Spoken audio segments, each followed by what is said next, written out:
الحمد لله وحده والصلاة والسلام على من لا نبي بعده وعلى آله وصحبه وبارك وسلم تسليما كثيرا أما بعد فأعوذ بالله من الشيطان الرجيم بسم الله الرحمن الرحيم تبارك الذي بيده الملك وهو على كل شيء قدير الذي خلق الموت والحياة ليبلوكم أيكم أحسن عملا وهو العزيز الغفور صدق اللہ العظیم۔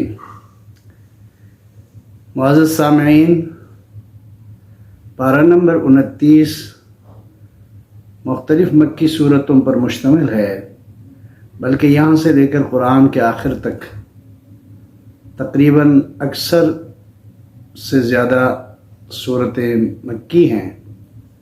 مکی صورتوں کا ایک مزاج ہے کہ اللہ تعالیٰ ایمانیات کو موضوع بناتے ہیں، توحید کو، رسالت کو، عقید آخرت کو، جنت کو، جہنم کو، جنت اور جہنم کے احوال کو اللہ بیان کرتے ہیں، اور نبی پاک صلی اللہ علیہ وسلم کو تسلی دیتے ہیں، مسلمانوں کو تسلی دیتے ہیں۔ اس لحاظ سے ان صورتوں کا مضمون تقریباً سب سے ایک دوسرے سے ملتا جلتا مضامین ہے۔ البتہ جو چند ایک مقامات میں نے آپ کے لیے تیار کی ہے وہ آپ کی خدمت میں پیش کروں گا۔ 29واں پارہ شروع ہوتا ہے سورہ ملک سے۔ سورہ ملک 30 آیات پر مشتمل ایک سورت ہے۔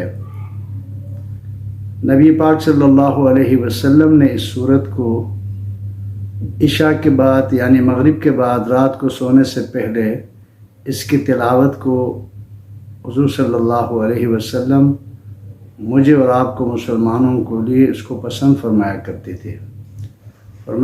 تھے جو مسلمان رات کو اس کی تلاوت کرے گا یہ سورت اس کو قبر کے عذاب سے بچائے گی اور اللہ کے ہاں اس کی سفارش کرے گی، اور اللہ تعالیٰ پھر سورہ ملک کی سفارش کو قبول کریں گے۔ اس لیے اس کو معمول بنانے کی ضرورت ہے۔ اس کے اندر بھی اللہ تعالیٰ نے اپنی قدرت کے دلائل کو ذکر کیا ہے۔ زندگی اور موت کے بارے میں اللہ نے فرمایا کہ میں نے یہ زندگی اور موت کو اس لیے پیدا کیا تاکہ انسان سے ہم جان سکے کہ انسان کا عمل صحیح ہے کہ غلط ہے۔ اس کے ساتھ اللہ تعالیٰ نے یہاں اپنے قدرت کے مختلف مناظر کو ذکر کرتے ہوئے جنت اور جہنم کا ذکر کیا ہے، پہاڑوں کا ذکر کیا ہے، ستاروں کا ذکر کیا ہے، اور یہ صورت جو 30 آیات پر مشتمل ہے، اس میں انتہائی خوبصورت اور انتہائی اللہ تعالیٰ کی عظمت اور کبریائی کے دلیلیں اس کے موجود ہیں۔ اس کی آخری آیت میں اللہ نے فرمایا قُلْ أَرَأَيْتُمْ إِنْ أَصْبَحَ مَاؤُكُمْ غَوْرًا فَمَنْ يَأْتِيكُمْ بِمَاءٍ مَّعِينٍ۔ میرے بندو، اگر میں تمہارے لیے یہ جو میٹھا پانی کا انتظام دنیا میں ہے اگر میں اس کو خشک کر دوں تو تمہارے لیے کون پانی کا انتظام کر سکتا ہے؟ لہٰذا یہ ساری نعمتیں اللہ تعالیٰ کی ہیں، اور اللہ تعالیٰ کی اگر نعمتیں تو اللہ کا شکر کرنے کا سب سے اعلیٰ اور ارفع طریقہ ایمان ہے، اللہ تعالیٰ کو ماننا، اللہ کا شکر کرنا ہے۔ اس کے ساتھ سورۃ القلم شروع ہو جاتی ہے۔ سورۃ القلم، اس سورت کا نام سورۃ القلم ہے، یہ بھی مکی سورت ہے۔ یہاں خصوصاً اللہ تعالیٰ نے قلم کی قسم کھا کر نبی پاک صلی اللہ علیہ وسلم کے اجر کو اور نبی اسم کے اعلیٰ اخلاق کو اللہ نے بیان کیا ہے۔ اور اس صورت کے اندر کچھ مشرکین مکہ نے، جس میں مشہور کافر اخنس بن شریق، اسود بن عبد یغوث اور ولید بن مغیرہ، ان لوگوں نے نبی پاک صلی اللہ علیہ وسلم کو مجنون کہا تھا۔ میرے اور آپ کے رب نے ان کے اس بات پر انتہائی سختی سے ان لوگوں کے اوپر اللہ تعالیٰ نے تنقید کرتے ہوئے ان کی اصل حالت کو اللہ تعالیٰ نے کھول دیا۔ اللہ تعالیٰ نے ان کو ان کی تمام جو پردے کی باتیں تھیں ان کو بھی لوگوں کے سامنے اشکار کر دیا، بلکہ یہاں تک اللہ تعالیٰ نے فرمایا کہ یہ لوگ بد نسل لوگ ہیں، بد مزاج لوگ ہیں، اور ان کی ذات خراب ہے۔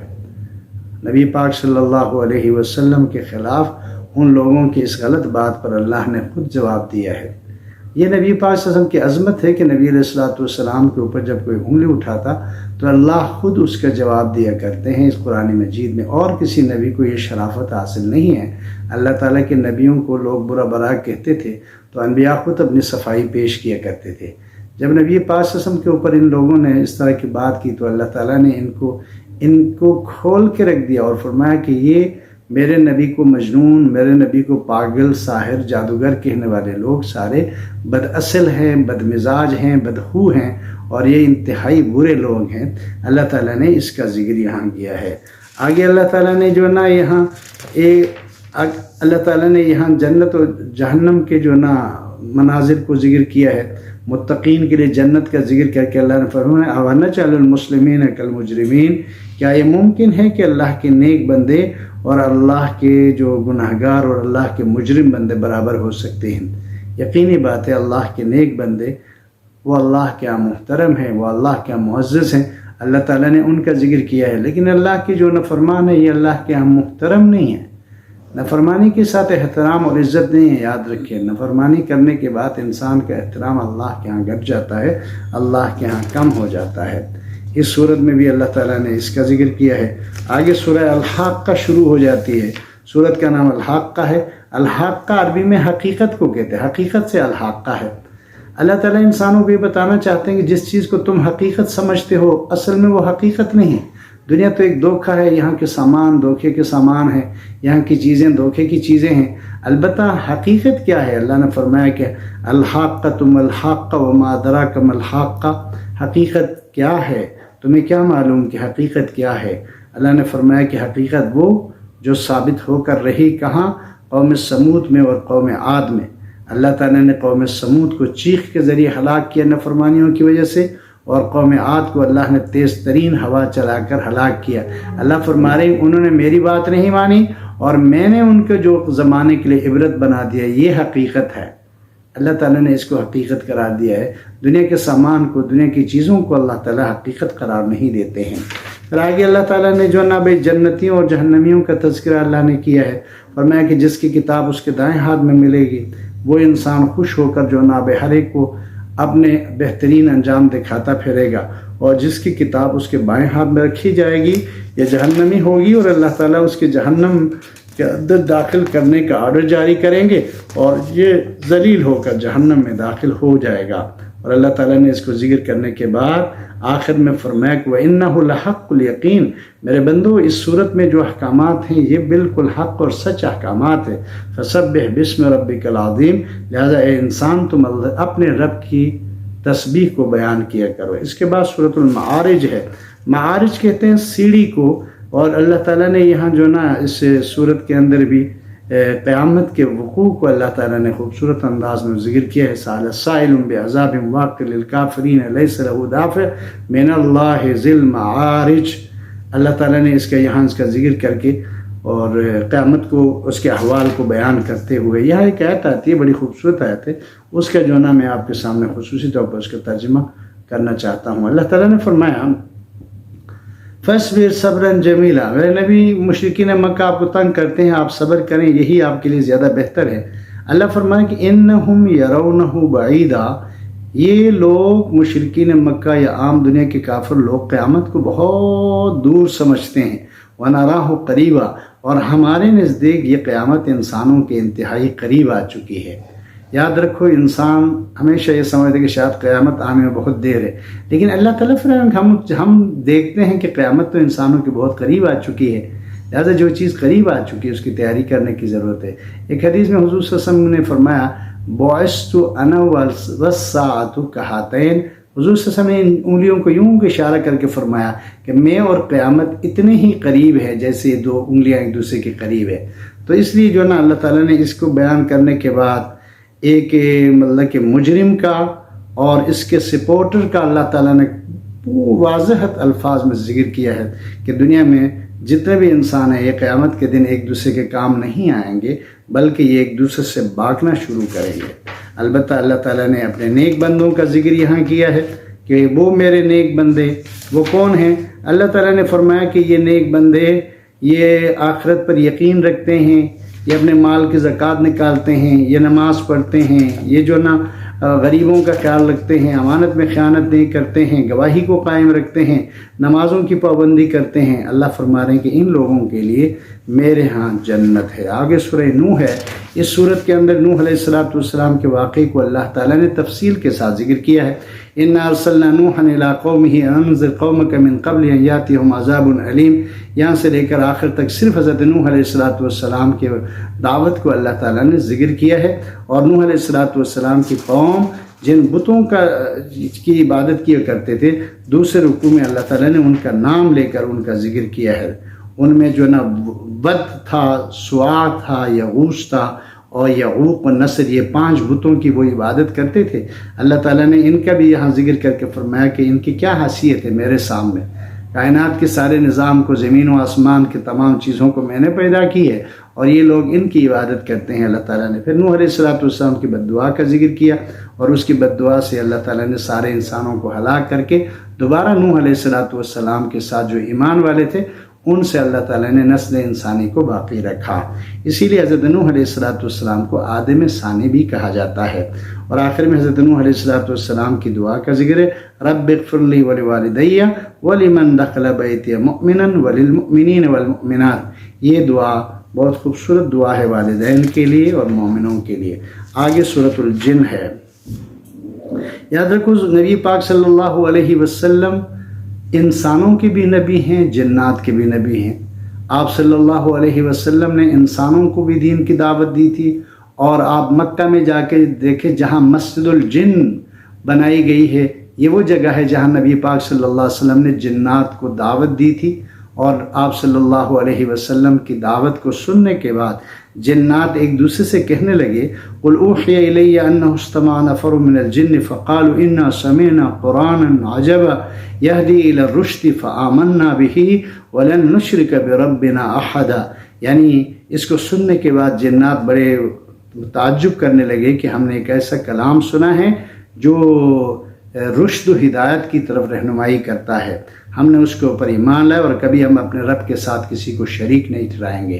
یعنی وہاں بہت سارے جنات مسلمان ہوئے، اور جنات زیادہ تر کوئی انسان کو اللہ نے مٹی سے پیدا کیا، جنات کو اللہ تعالیٰ نے آگ سے پیدا کیا، لیکن ان کے انسان کے مزاج میں فرق ہے۔ جنات کے مزاج شر ہی شر ہے، اور انسان کے مزاج میں شر اور خیر دونوں ہیں۔ انسان جب خیر پر محنت کرے تو خیر غالب آ جائے گی، اور اگر شر پر شر کو کھلا چھوڑ دیا تو انسان کے اندر بھی شر ہی شر ہے۔ لیکن جنات کے شر غالب ہے، وہ بھی بڑی محنت کر کے اپنے خیر کی طرف آتے ہیں۔ تو جنات کے اوپر یہ سورۃ الجن ہے۔ اس سورت کے اندر بھی اللہ تعالیٰ نے جنات کے حالات کو، ان کے واقعات کو ذکر کیا ہے، اور اس کے آخر میں اللہ تعالیٰ نے قیامت کا ذکر کیا ہے، اور اپنے علم الغیب ہونے کا اللہ نے ذکر کیا ہے، نبیوں کی رسالت کا ذکر کیا ہے۔ تو سورہ جن کے بعد سورۃ المزمل اور سورۃ المدثر، یہ 2 سورتیں جو ابتدائی زمانے میں نازل ہوئی، ان دونوں کا اللہ تعالیٰ نے ذکر کیا ہے۔ دونوں صورتوں میں نبی پاک صلی اللہ علیہ وسلم کے حالات کو، نبی علیہ السلام کے ساتھ اللہ کے خصوصی تعلق کو اللہ نے ذکر کیا ہے۔ دونوں صورتوں کے شروع میں اللہ تعالیٰ نے حضور صلی اللہ علیہ وسلم کو آواز دی ہے، یا ایھا المزمل، اے چادر میں لپٹنے والے، یعنی اے چادر اوڑھنے والے، قم اللیل الا قلیلا، آپ صلی اللہ علیہ وسلم پر تہجد کی نماز فرض تھی، اللہ تعالیٰ نے یہاں اس کا ذکر کیا ہے، اور حضور صلی اللہ علیہ وسلم کے حال احوال کو، دن کے وقت آپ صلی اللہ علیہ وسلم کی دین اسلام کے لیے جو محنت اور مشقت ہے اس کو ذکر کیا ہے، اور اس کے آخر میں اللہ تعالیٰ نے پھر نبی پاک صلی اللہ علیہ وسلم کو نماز کا، زکوٰۃ کا، قرض حسنہ کا، ان چیزوں کا حکم دے کر یہ صورت کمپلیٹ ہوتی ہے۔ واستغفر اللہ، اللہ نے انسانوں سے کہا ہے تم اپنے رب سے گناہوں کی بخشش مانگا کرو، اس کا ذکر کیا۔ البتہ تہجد کی نماز امت کے لیے نفل نماز ہے، اور بہترین پسندیدہ نمازوں میں سے۔ سورہ مدثر بھی یہی ہے، مدثر اور مزمل میں وہ چادر کا ذکر، یہاں کپڑے کا ذکر ہے۔ یا المدثر، ایک کپڑے میں لپٹنے والے، قم فانذر وربک فکبر وثیابک فطہر والرجز فہجر ولا تمنن تستکثر، چھوٹی چھوٹی آیات پر مشتمل ہے۔ اٹھو، لوگوں کو خبردار کرو، اپنے رب کی تکبیر یعنی عظمت کو بیان کرو، اور اپنے کپڑوں کو پاک رکھو۔ یاد رکھو حضور صلی اللہ علیہ وسلم کے کپڑے ہمیشہ پاک ہی تھے۔ آپ صلی اللہ علیہ وسلم کو حکم دے کر اللہ نے امت کو یہ حکم دیا ہے کہ صفائی کا خیال رکھیں۔ اور یہاں بھی جو نا اللہ تعالیٰ نے قیامت کا ذکر کیا ہے، فرمایا کہ قیامت کے جب سور میں پھونک دیا جائے گا تو وہ کافروں کے لیے خطرناک اور مشکل ترین دن ہوگا۔ یاد رکھو قیامت کے احوال میں جو ایمان والے ہیں وہ مطمئن اٹھیں گے اور کافر بدحواس ہو کر اٹھائے جائیں گے۔ اس کا ذکر ہے، اور اس کے جو نا ذکر کرنے کے ساتھ اس کے آخری آیات میں اللہ تعالیٰ نے فرمایا کہ جنتی جہنمیوں سے سوال کریں گے کہ کس چیز نے تم کو جہنم میں پہنچایا؟ تو جہنمی کہیں گے لم نکو من المصلین، بھائی ہم نماز نہیں پڑھتے تھے، نماز نہ پڑھنے کی وجہ سے جہنمیوں کو جہنم میں ڈالا جائے گا۔ ولم نکو نطعم المسکین، ہم غریبوں کا خیال نہیں رکھتے تھے اور مجلسوں میں بیہودہ باتیں کرتے تھے اور آخرت پر ہمارا ایمان نہیں تھا۔ آج ہمیں پتہ چلا کہ ہم جو نا بڑے نقصان میں تھے۔ اللہ فرما رہے ہیں کہ بے نمازی و زکوٰۃ نہ دینے والوں کے لیے شفاعت بھی قبول نہیں ہوگی۔ اس کا جو نا یہاں ذکر کرنے کے بعد پھر اللہ تعالیٰ نے جہنمیوں کی گھبراہٹ کو ذکر کیا ہے اور اہل ایمان کی اطمینان اور ان کی جو نا اللہ کی نوازشات کو ذکر کیا۔ سورۃ القیامت ٹوٹلی قیامت کے بیان ہے۔ اللہ تعالیٰ نے اس کے شروع میں قیامت کے دن کی قسم کھائی ہے، نفس لوامہ کی قسم کھائی اور فرمایا کہ یقیناً ہم انسان کی ہڈیوں کو اکٹھا کریں گے۔ واہ واہ! اللہ فرما رہے کہ ہم ان کی ہڈیوں کو اکٹھا کریں گے، یہاں تک کہ انسانوں کے پور پور وہی ہوں گے جو دنیا میں ہم نے ان کو عطا کیے تھے۔ یعنی میرے اور آپ کے انگوٹھے کے نشان بھی مرنے کے بعد جب دوبارہ زندہ کیے جائیں گے ایسے ہی ہوں گے۔ پھر اللہ تعالیٰ نے آگے جنتیوں کا ذکر کیا ہے اور ان کی تر و تازگی کا ذکر کیا ہے اور جہنمیوں کی جو نابے چہرے کی نحوست کا اللہ تعالیٰ نے ذکر کیا ہے، اور آخر میں انسان کی تخلیق کو اللہ تعالیٰ نے ذکر کر کے یہ صورت مکمل ہو جاتی ہے۔ آگے سورۃ الدہر ہے۔ سورۃ الدہر کو سورۃ الانسان بھی کہتے ہیں، اور اس کے اندر انسان کے احوال کو اللہ تعالیٰ نے بیان کیا۔ هل أتى على الإنسان حين من الدهر لم يكن شيئا مذكورا۔ نبی علیہ السلام جمعے کی صبح اس سورت کی اکثر بیشتر تلاوت کیا کرتے تھے۔ یعنی انسان پر کبھی ایسا وقت آیا ہے کہ نہیں ہے جب کوئی قابل ذکر چیز، یعنی انسان کوئی قابل ذکر چیز نہیں تھی، اس وجہ سے اللہ تعالیٰ نے جو نا اس کو عزت عطا کی، علم دے کر، ایمان کی وجہ سے ہیں۔ اور اللہ تعالیٰ نے فرمایا کہ ملے جلے نطفے سے ہم نے اس کو پیدا کیا ہیں، پھر ہم نے اس کے لیے جو نا حق کے اور جو نا باطل کے راستوں کو اس کے سامنے واضح کیا، اس کا اللہ تعالیٰ نے ذکر کیا ہے۔ پھر جنت کے جو نا جنت کے نعمتوں کا اس صورت میں انتہائی خوبصورت طریقے سے اللہ تعالیٰ نے ذکر کیا، اور آخر میں قرآن مجید کا پھر ذکر کیا ہے، اور اللہ تعالیٰ نے آخر میں انسان کو ایک اپنے بہت بڑی نعمت کی طرف اللہ نے متوجہ کی۔ میرے بندے، میں نے تمہارے باڈی کے اندر، جسم کے اندر بہت سارے جوڑ رکھے ہیں، ان جوڑوں کو میں نے مضبوط کیا ہے، ورنہ یہ کھسک کھسک کے ختم ہوتے تمہارے لیے بڑی تکلیف دہ ہو جاتی۔